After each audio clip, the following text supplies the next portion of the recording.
good to be on a stage. It's fantastic to be on a stage that fits me. No one, like, you guys take headroom for granted, but when you're retarded tall, this is a beautiful thing. I'm 6'8", which means that everyone in this room is wondering if I play basketball. All of you. To get this done with right now, no, I never did. But like anyone over 6'5", I love fucking with tourists and making them think I'm an ex-NBA player. It is amazing. I mean, everyone comes to Manhattan dreaming of a famous celebrity cameo, and I can only keep it going. I mean, when Tokyo went down, I was most disappointed. I had 3 or 4 friends who were waiting to go across there, them in business suits, me in sweatsuits. How many endorsements am I signing in one day? You know what I mean? But it's not all getting things on the top shelf and being able to walk into clubs being this hard. It's actually kind of annoying. Anyone here scared of doorways? I mean, do you know how hard it is to look cool walking into a room when you have to do it like this?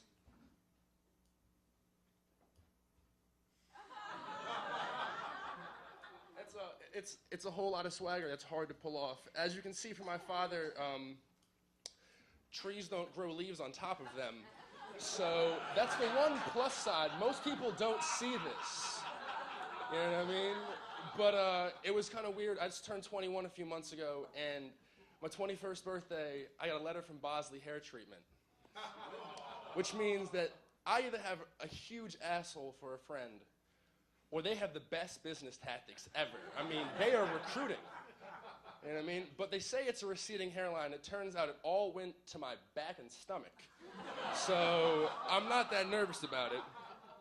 You know, it's kind of funny. Being this tall can kind of change things up. It'll make your jobs a little bit hard to get. I wanted to be a waiter, but it's really awkward taking someone's order when you have to stand like this, and they're right here, and I'm asking them what they want to eat tonight. You know what I mean? It's like, how is your meat?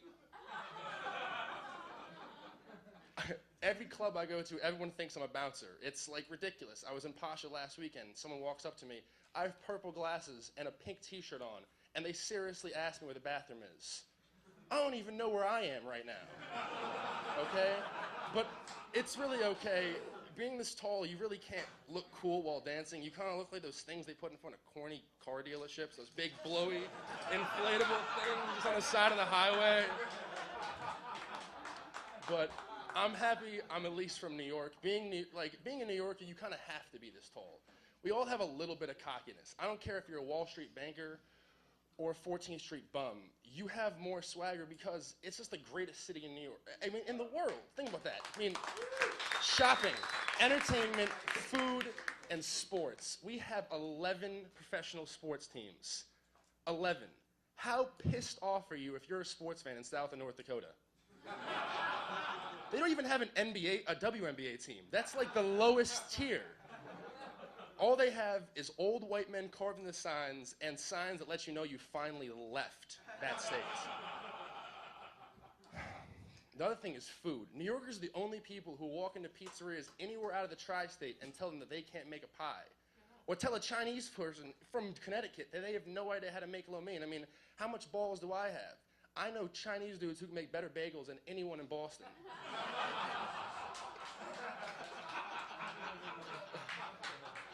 There's some low sides, though. I'm terrified. There's people who have kids in this room right now. Yeah, who has kids? Anyone have daughters? Terrified to have kids in this city. Listen, especially daughters. There's a moment, if my son's born, I'm going to walk in and I'm going to hold him and I'm going to look at him and I'm going to know, like, someday, 14, 15 years from now, you're going to walk up to me, bright-eyed, with a giant smile and say, "Dad, I just got my first blowjob."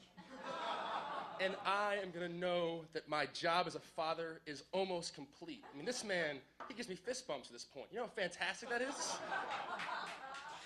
But if I have a daughter, someday she's going to come to me and say, "Dad, what's a blowjob?"